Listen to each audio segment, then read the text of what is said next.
What's up? Today I have a special treat for you. That's slightly intoxicated John Anderson. I'm not that intoxicated. Not yet. Give it time. My friend John's in town hanging out with me for a few days. I've done a bunch of shooting. And, well, you've been on the YouTube channel before. It was when you were doing my silicone carbide grips, if you remember that. Yes, I remember that. Anyway, John and I have been friends for a long time. You shoot USPSA a lot. I used to.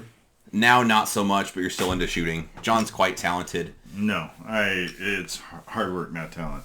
And I don't work hard anymore. Well, back when you did work hard, I would say you're every bit as good as me at shooting. Back when you were into it, it'd be pretty close. I was okay at production. I'm not great with dots, but I like production better, so. Yeah, stock pistols with iron sights. John's quite good at that.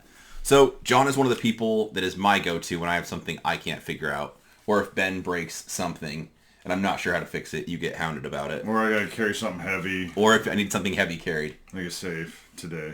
That is a thing that happened today, yes. So, it was fun. You brought a stack of guns with you.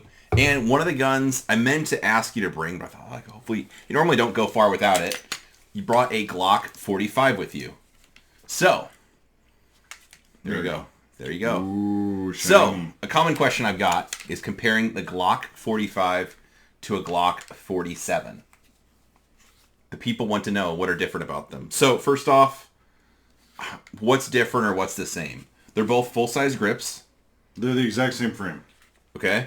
The dust cover's the same length, the frame the same, so it's basically a Glock 17 frame length with a Glock 19 dust cover.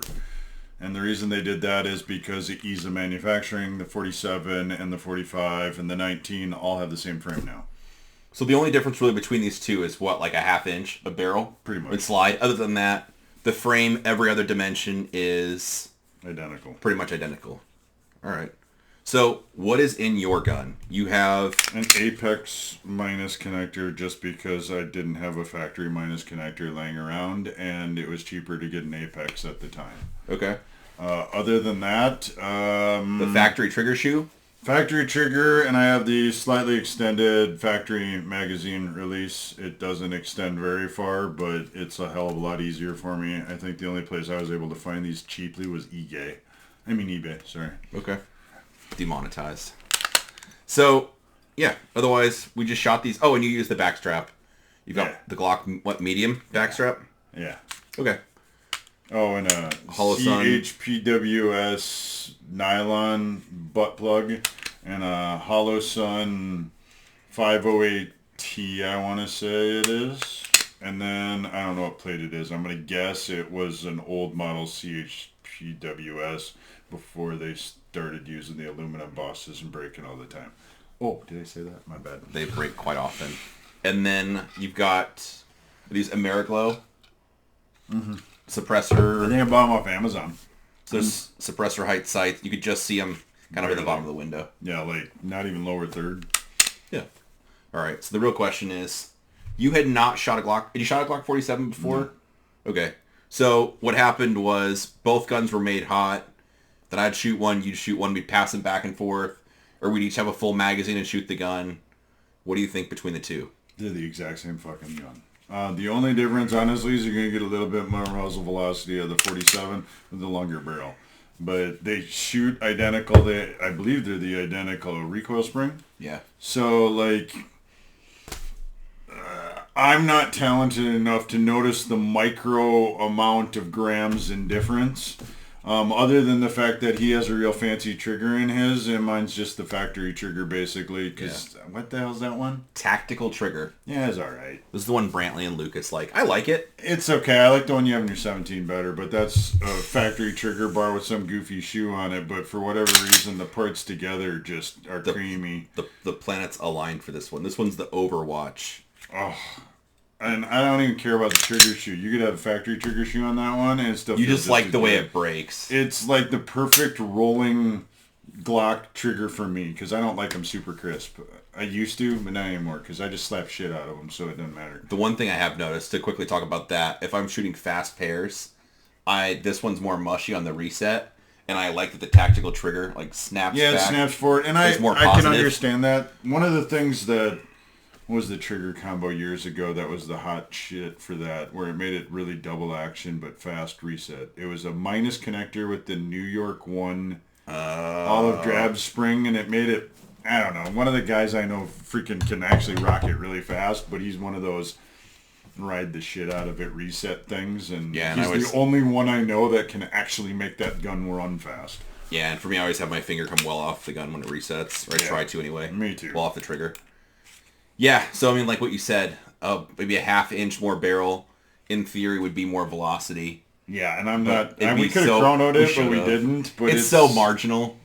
It wouldn't be enough to max. It's not like it's going to be 50 feet per second or anything. It might be 50 at max. I bet it's closer to 25. Yeah. But you're probably right. Yeah, so I mean, honestly, we both shot each other's guns, switched them back and forth, and I'm the same way. I could not tell a difference at all. They both shoot good. They're Glocks. They're fine. I like the Gen 5s a lot.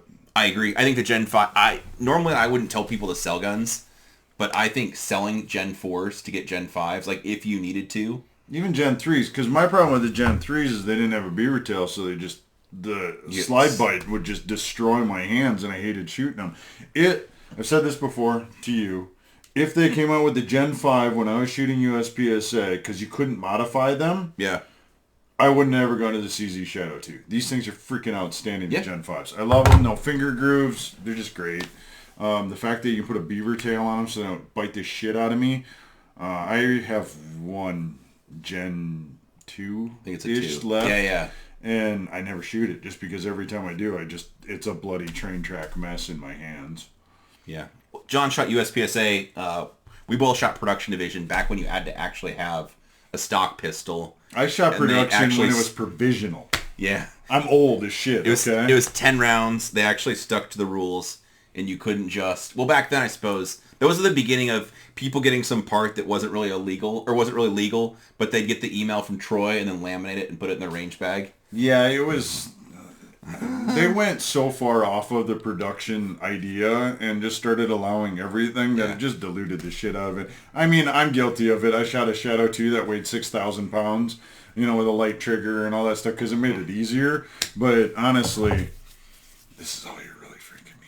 I know. Well, you've been a fan of the 45 forever. I remember that. Well, I just liked it because it was like snappy, the reset. It was a faster cycling slide than the 34, and I loved the 17, but the 17, when I stuck it in my pants appendix, it was just a little too long for me. And in the 45, I didn't squish the twig and giggleberries nearly as much. I don't understand how people carry a 34 in their pants, because I may not be packing a huge amount of equipment down there, but shorter barrel not going to hurt me so bad.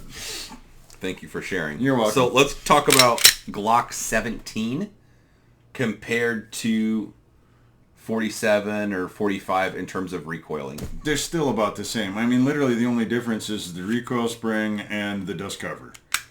The recoil spring's a little longer in the 17, if I remember correctly, because I think that's the 19 side slide length or recoil spring. It's pretty minor. Yeah.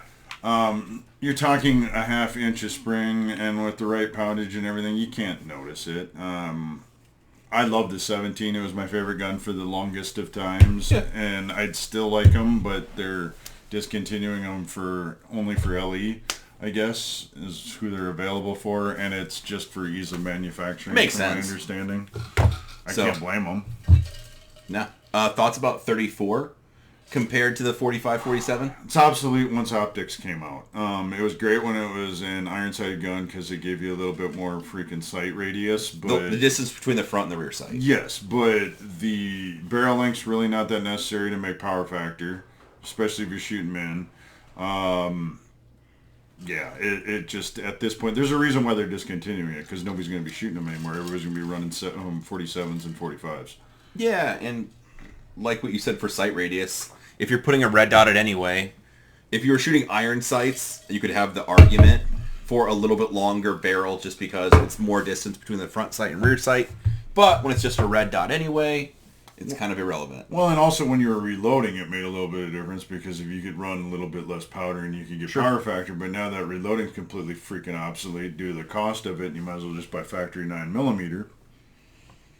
Yeah. That's kind of out of the thing, and everything's going to shoot power factors for the most part. I agree. All right, fair enough. We'll appreciate you taking the time. YouTube people, if you have questions for John, drop them below in the comments. And I might answer them, I might not. If he doesn't, then I'll just text you and ask you the question, and you can call or text me back the answer, and then I'll copy and paste it. Okay. I'm really bad at social media. I'm sorry, I'm not a content creator. I like that about you, though. Yeah, I don't give a shit. A lot of my friends are like that. What you see is what you get. Yeah. I appreciate that about you. So anyway, John really didn't want to do this, but he was being a nice bro and said he'd make some videos. So He bought me a fuckload of alcohol. all right then. Like, comment, subscribe, all that crap if you want to. If not, that's okay. Either way, we appreciate you watching.